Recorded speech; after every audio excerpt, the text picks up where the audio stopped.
All right, Austin, go check it out. Nancy Pelosi, ladies and gentlemen, as she's going back. By the way, I live in California now. I'm from Chicago, and we're sending Nancy Pelosi back to the Congress. Super blue state. Nancy Pelosi. She's the emblem. She's the poster child for corruption. I mean, her whole thing is that she gets more money than anybody else. That's her whole thing.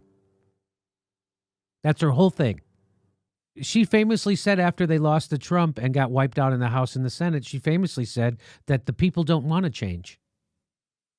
That's what she said. People don't want to change. Nancy Pelosi's so afraid of change. It's the only reason she won't switch to being a Republican. It really is. Obama figuratively put the left to sleep, and Nancy Pelosi literally puts the left to sleep. You think I'm kidding? Here, listen to this speech. Again, so Dianne Feinstein, nothing but platitudes in her speech. Dianne Feinstein, she's the senator from California. She's going back to the Senate for her 50th time. How old is Dianne Feinstein? She 86? What is she, 80-something? You know what? I'm going to look it up, but I want to say guess right now. I think she's 88. Older than 86? Really? I think she's 88. But wow, nice fresh face. I'm going to look it up right now. She's 85, I hear. Oh, 85. Okay. 85. Okay, that's what I thought. Okay. I thought 86. So, well, let's listen to the speech. Today is more than about Democrats and Republicans. It's about restoring the Constitution's checks and balances to the Trump administration.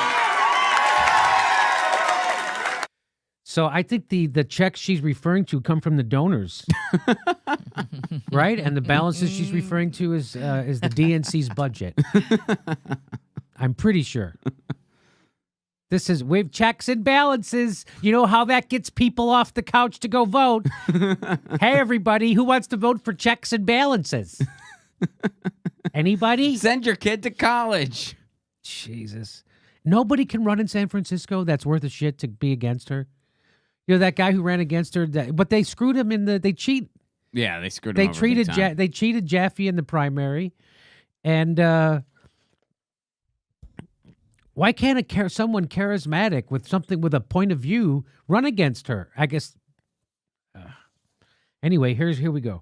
It's about stopping the GOP and Mitch McConnell's assaults on Medicare, Medicaid, the Affordable Care Act, and the health care of 130 million Americans living with pre-existing medical conditions. Notice she didn't say Medicare for all. Mm-mm. So she's talking about status quo. That's what she's talking. She's talking about maintaining the status, and that's a victory for her. That's what she's talking. She's not talking about moving forward. She's talking about just keeping what Barack Obama brought us, which, let's remember, left 30 million Americans out of the health insurance pool. It still does.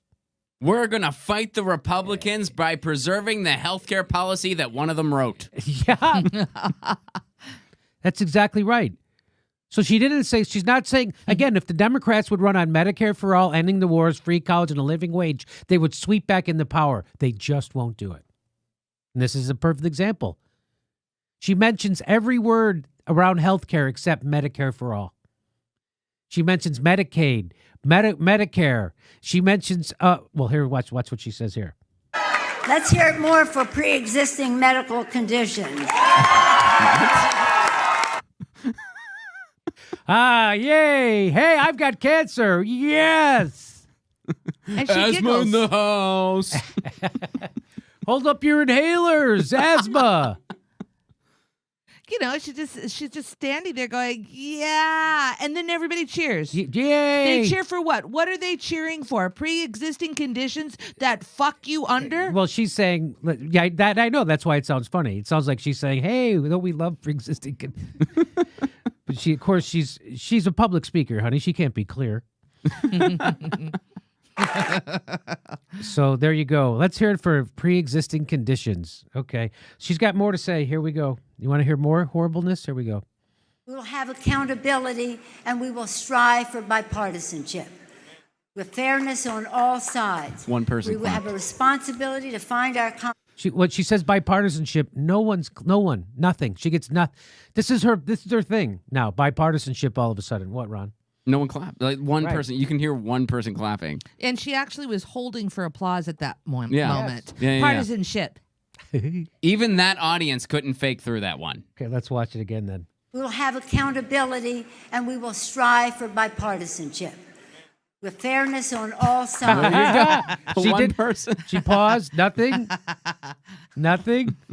Then her husband's like, "You think I'm kidding?" But We will have accountability, and we will strive for bipartisanship with fairness on all sides. We have a responsibility to find our common ground where we can, stand our ground where we can't, but we must try. We have a bipartisan marketplace of ideas. All right, her husband got a that few more family members to jump in. woo! Bipartisan marketplace of ideas. What did she do? She's not saying anything. She's not saying anything. makes our democracy strong. A Democratic Congress will work for solutions that bring us together because we have all had enough of division. Okay. At that moment, Jimmy, I thought she was going to say, we've all had enough to drink.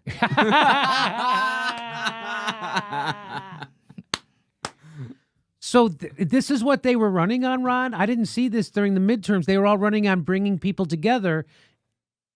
I didn't know that's what they were running on. Together, no division. I didn't know that. I didn't either. But that's what they're doing. That's what she just promised. She promised to bring us together with Republicans. That's what it sounds like. She's going to bring us together. She's going to bring the left together with Republicans. Let's see. Here's a little bit more. The American people want peace. They want results. So she kind of says the American people want peace, but she doesn't really.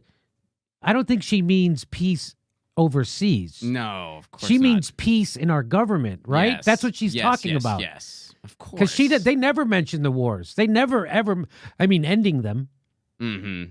She jumped real quick off of it into results. Results to what? Not important. Not important. They want us to work for positive results for their lives. Our founders believed in a principle. It's like a platitude salad. She just throws it all in there. She's you just like kidding me? positive results. They just want us to work for positive results for our lives. And let's talk about democracy. Division bad. American people want peace. They want results. They want us to work for positive results for their lives. Our founders. They want us to work for positive result. We're for good things. We're against bad things. Believed in a principle that they knew must guide our nation. First, in our Declaration, they promised life, liberty, and the pursuit of happiness. But they gave us guidance, e pluribus unum, from any one. The founders could never have imagined how vast our country would become, how many we would be, how different we would be from each other. But they knew we Even this kid's getting bored. Even he's like, God damn it, Grandma, come on. had to be one. Unity. Unity for our country. What is she talking about?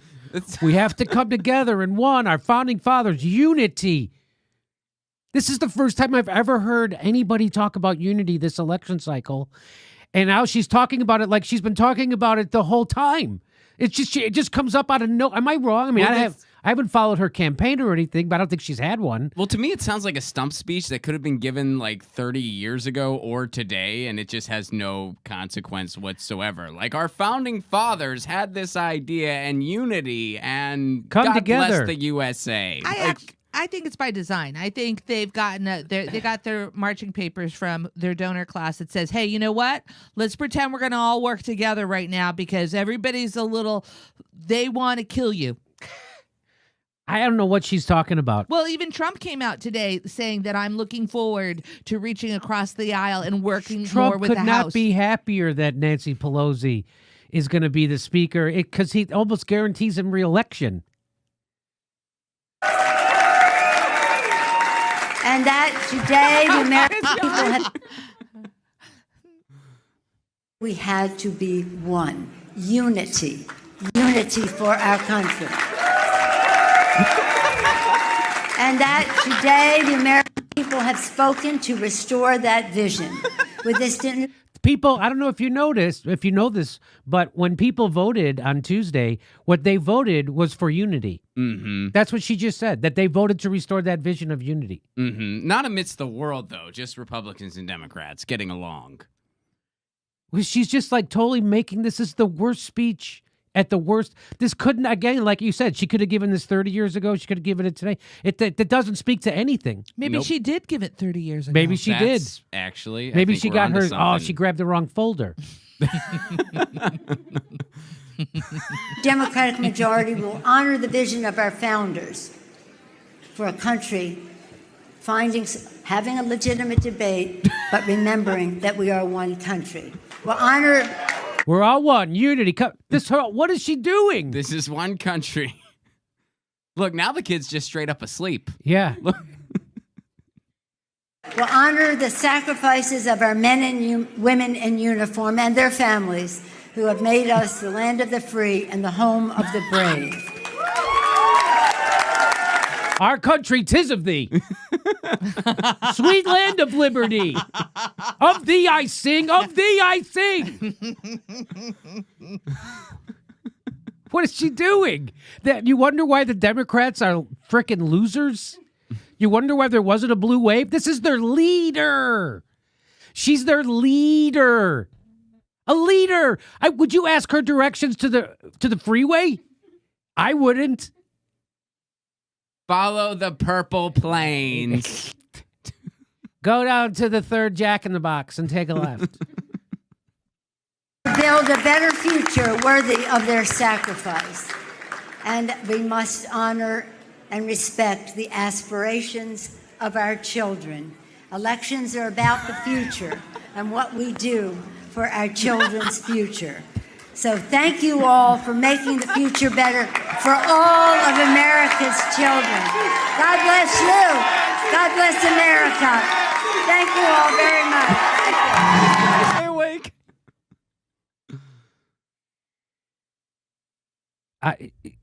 I had no idea that Nancy Pelosi liked to work with props. That was awesome. That is, ladies and gentlemen, that is why half the country doesn't vote. Why don't they vote? Because people talk to them like that. Why don't they vote? Because people talk to them like that.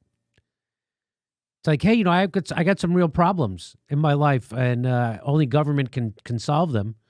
Are you up for it? What's my problems? Well, unaffordable housing. I live in San Francisco. Oh, did she mention that? No. Well, I don't have health care. I live in California. Did she mention that? She didn't say Medicare for all.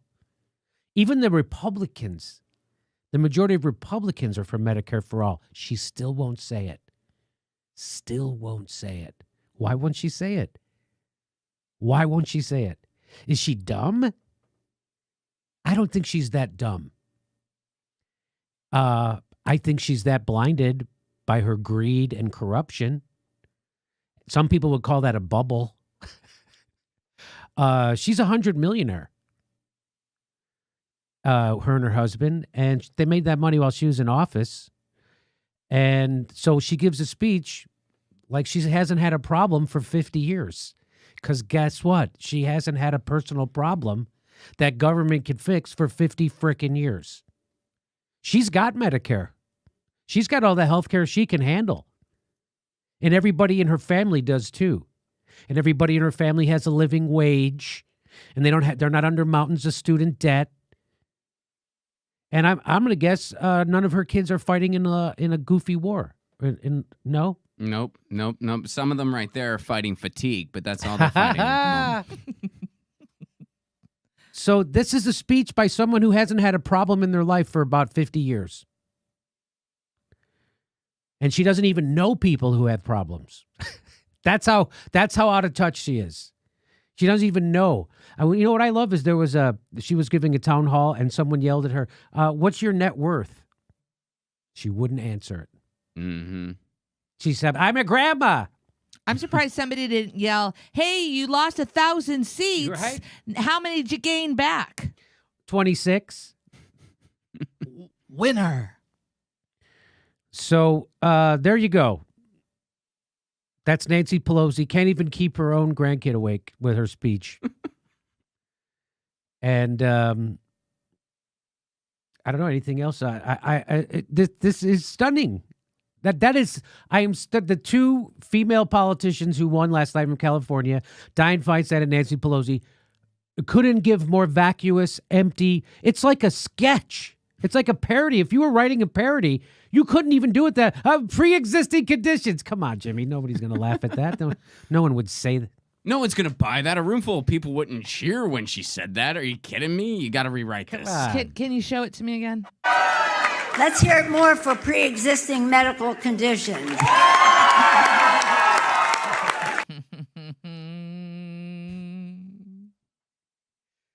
Blue Wave.